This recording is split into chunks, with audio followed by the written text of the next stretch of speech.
Hai, Assalamualaikum warahmatullahi wabarakatuh. Perkenalkan saya Wagi dengan NIM 200740031. Saya dari kelas A3 dengan mata kuliah BIPA. Nah, pada kesempatan kali ini, pada video kali ini, saya akan memberikan materi yaitu tentang puisi pada pembelajaran siswa-siswa saya. Adapun alasan saya memberikan materi puisi karena sudah beberapa kali masuk kelas dan saya melihat kemajuan pada setiap siswa-siswa dalam memahami berbahasa Indonesia dan sudah beberapa kali mengikuti kegiatan-kegiatan pembelajaran dan tugas-tugas yang saya berikan dengan baik. Nah, alangkah itu saya mengambil tugas puisi.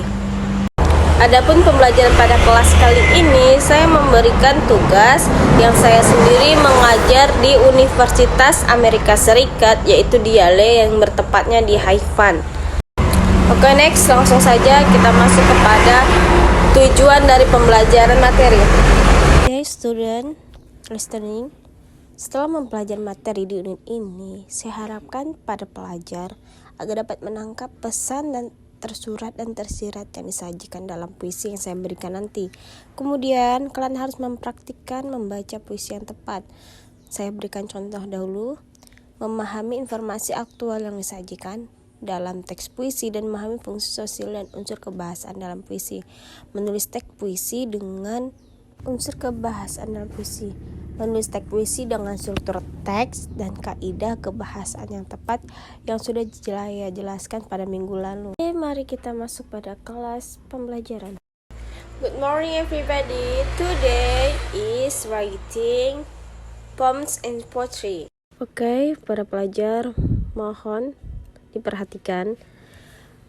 Pada papan tulis saya berikan contoh untuk sebagai tugas kalian nanti, yaitu jika benar menjawab pertanyaan dari puisi dan seorang tokoh yang terkenal, saya berikan skor 10, jika salah 5.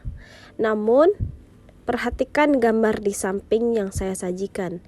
Karena saya berasal dari Indonesia, jadi saya mengambil foto-foto para pegiat-pegiat puisi yang terkenal di Indonesia. Nantinya kalian akan saya minta untuk menganalisis puisi-puisi yang terkenal di negara kalian. Nah, namun sebelum itu saya juga memperkenalkan ini adalah gambar-gambar seorang pegiat puisi yang terkenal di Indonesia. Oke, next, selanjutnya. Itu kalian harus benar-benar memperhatikan pertanyaan-pertanyaan yang saya lontarkan kepada dua gambar pegiat puisi di sampingnya. Saya akan minta untuk seperti mempertanyakan apakah Anda pernah terlibat dalam kegiatan puisi saya mengambil atau dan sebagainya. Contoh yang saya berikan. Tolong bacakan. Gia, Tin, kemana kemarin tidak datang ke latihan? Maaf, kemarin saya datang latihan karena sakit. Selanjutnya saya meminta kalian untuk memberikan pertanyaan yang mungkin ada jawabannya pada menyimak kegiatan satu tadi. Seperti, Tina berhalangan latihan baca puisi. Apakah ada di atas? Ya, ada, berarti jawabannya benar, beri tanda 0. Nah, Tina tidak datang latihan karena sakit. Apakah ada di atas? Benar. Kemudian menanyakan alasan Tina tidak hadir latihan, apakah ada di atas? Ya, benar. Kemudian Tina merasa tidak enak dan meminta maaf serta memberitahukan alasannya. Apakah ada di atas? Ya, benar, ada. Kalian harus bisa memunculkan ide pertanyaan yang kira-kira pertanyaan itu tersirat ada untuk jawaban yang ada kegiatan pertama tadi. Dan ada penjabaran skor nilai. Jawaban benar saya berikan 10. Sedangkan jawaban yang salah saya berikan 0. Jadi jika ada 5 pertanyaan yang kalian dapat munculkan yang jawabannya ada tersirat pada kegiatan pertama, skor kalian mendapat 50. Jika sudah mengerti dengan kegiatan pertama, masuk pada kegiatan kedua. Simaklah pembacaan puisi yang dapat kamu temukan di internet puisi karya sastrawan yang terkemuka di negara kalian. Karena saya berasal dari Indonesia, saya mengambil pegiat puisi yang terkenal yang foto 2 tadi.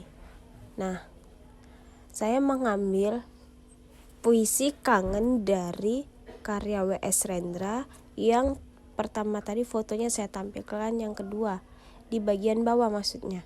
Kemudian saya mengambil pegiat puisi satu lagi yang letaknya tadi saya tampilkan di atas pertama tadi, yaitu yang bernama Sapardi Djoko Damono yang karyanya berjudul Sejak Kecil Tentang Cinta atau Aku Ingin. Nah, setelah kalian mengambil puisi yang kalian ambil dari sastrawan puisi yang terkenal, kemudian kalian lakukan langkah-langkah yang saya berikan ini.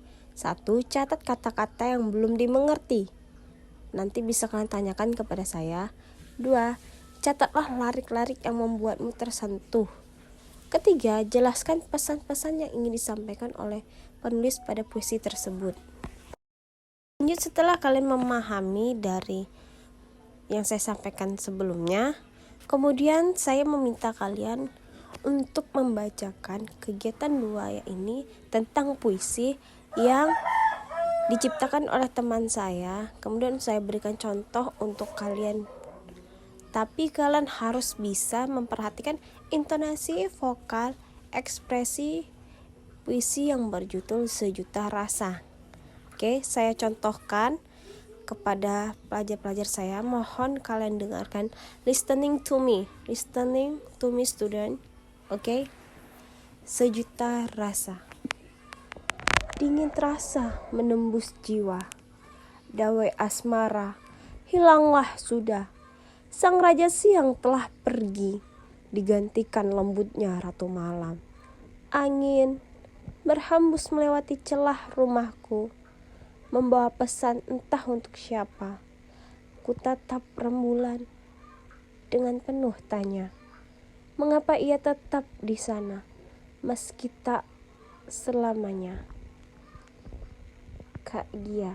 Ini contoh puisi yang diberikan kepada saya oleh seorang teman saya. Oke. Nanti saya akan meminta kalian untuk memberikan kritik saran tentang puisi ini. Kemudian kalian harus bisa menganalisis untuk intonasi puisi yang saya sudah berikan contoh. Berikut ini dari contoh kosakata yang dipakai dalam puisi Sejuta Rasa yang saya berikan contoh tadi. Nah, dalam puisi tersebut adanya dawai asmara yang menjadi perlambangan kasih sayang atau cinta. Dawai asmara itu sebagai perlambangan. Kemudian sang raja siang kan istilah untuk matahari. Dalam Indonesia ini termasuk dalam majas metafora. Kemudian ratu malam makna kias dari bulan. Rembulan sendiri makna ungkapan bulan ke dalam sebuah cinta. Oke, kita lanjut. Ini ada tata bahasa yang digunakan dalam puisi Sejuta Rasa. Kenapa? Ada rasa rindu yang tak sempat tersampaikan. Ini menampakkan konotatif bahasa yang dipakai sesungguhnya. Konotatif berarti bahasa yang sesungguhnya ya, yang sudah saya jelaskan pada minggu lalu. Kemudian selain itu gaya figuratif, gaya hiburan digunakan juga dalam puisi ini, serta makna kias. Dawai asmara hilanglah sudah ada juga yang menggunakan majas metafora sang raja yang telah pergi. Unsur pembangun di sini ada diksi yang sudah saya jelaskan pada minggu lalu. Kemudian imajinasi yang sudah saya jelaskan juga ya, ritma atau rima dan majas. Kalian buka boleh catatan pada minggu sebelumnya, pada minggu lalu pertemuan kita. Saya berikan satu contoh lagi, pegiat puisi yang terkenal di Indonesia, W.S. Rendra, yang berjudul Kangen. Boleh tolong dibacakan, Jessica? Of course, teacher.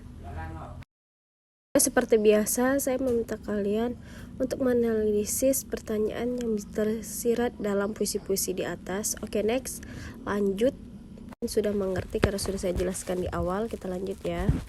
Akhir, saya akan memberikan 2 contoh gambar Nah, kalian harus bisa memunculkan dan membuat puisi dari dua gambar yang saya tampilkan. Yang pertama ada danau, yang kedua ada laut. Kalian boleh memilih salah satunya, kemudian nanti dikumpulkan pada pertemuan minggu selanjutnya. Oke, saya kira sudah selesai pada materi kali ini. Jika ada yang ingin ditanyakan, silahkan. Terakhir materi pada perjumpaan minggu ini saya